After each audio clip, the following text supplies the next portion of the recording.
rush out of this chamber as quickly as possible because the insurrectionist mob was just a few feet away. We had been told that they were going to keep this place safe for us. We could sit at our chairs. We're going to gather the staff around the walls. You'll be safe. You'll be just fine. And 10 minutes later, they said, run as fast as you can. It's an experience that none of us ever expected in the United States Capitol building, and one that we will certainly never forget. We'd been rushed out of the chamber as this mob attacked the Capitol in an effort to stop us from fulfilling our constitutional duty and recognizing Joe Biden as President of the United States. If that were in a novel 20 years ago, I'd have said it's preposterous. It'll never happen in America. But I saw it. I lived it. Many of us did. This mob had been fueled by weeks of lies, disinformation, and baseless allegations of fraudulent votes in the stolen election. I couldn't get over that yesterday that a lady named Paul, who was the big defender of the big lie, said, do you mean people actually believe me? How could they possibly believe me? Well, that's how far it's come. The preposterous statements being made by the pro-Trump forces about stealing the election now are so laughable that people are trying to escape legal liability by saying, surely you didn't take that seriously. Well, an awful lot of people did across America, and many of them marched on this Capitol. Despite this horrific attack on the Capitol and our democracy, some of our colleagues, shockingly, continued and continue to this day to amplify these wild claims. They continued to object to the electoral vote count and claim that Congress needed to do more to assure the voters that the 2020 election was legitimate. A few of those colleagues, and this was a beautiful piece of history, relived. A few of those colleagues even proposed a sham commission to audit the election. They were relying on an 1876 precedent that was responsible for the end of Reconstruction and the beginning of the Jim Crow era, a precedent that established rank discrimination against African Americans for decades and invited brutal voter suppression efforts that sadly, amazingly, we're still fighting today. Here's the reality. If those colleagues were serious about protecting democracy, they would be standing on the floor with us right now. They would have stayed in their seats when the Electoral College vote was certified.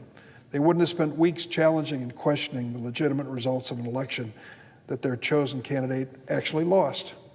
And they would be on the floor with us, as I said, in support of the For the People Act. Anyone who truly believes that we need to strengthen the integrity of our elections and democratic process should be co-sponsoring this bill.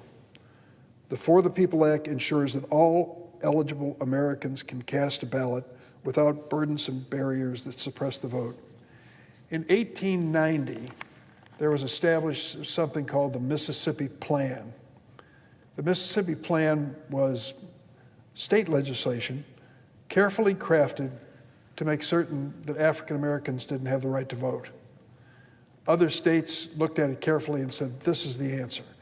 Literacy tests, poll taxes, every obstacle they can dream of became part of the Mississippi Plan with the express purpose of disenfranchising African Americans recently emancipated.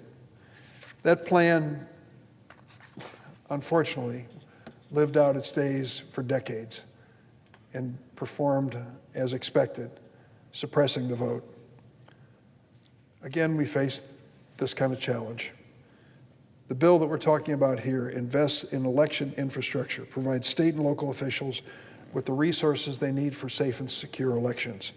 The bill reforms a broken campaign finance system that elevates the voices of wealthy donors today and special interest.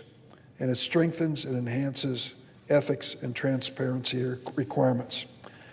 I'm proud to be here today because this bill also includes, the For the People Act also includes the Fair Elections Now Act. I think I've introduced this almost every year I've been in the Senate. It says here in my notes, since 2007, pretty close. And occasionally, just occasionally, I would get a Republican co-sponsor. The idea behind it is simple: public financing of campaigns. A voluntary small donor public financing system for Senate candidates who agree to raise small dollar contributions, not big money. The Fair Elections public financing system would elevate the views and interests of the diverse spectrum of Americans rather than just the wealthy. I'm lucky to have a House sponsor, John Sarbanes. His father and I served in the Senate together, and he really has done a remarkable job promoting the bill in the House. We would pay for these campaigns, public financing, without spending a dime of taxpayers' dollars. We'd be financed with assessments on wealthy bad actors and industry lawbreakers.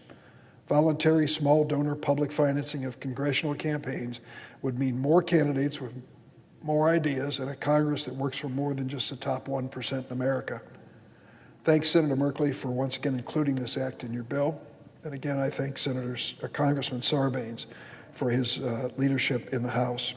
The Fair Elections Now Act is just one of the many critical reforms in this bill that will empower voters and combat corruption. After months of the former president and his allies undermining faith in our electoral system with their unjustified claims, we need to take immediate, concrete steps to repair our battered democracy. I urge all my colleagues to join in this mission and support the For the People Act. I yield the floor.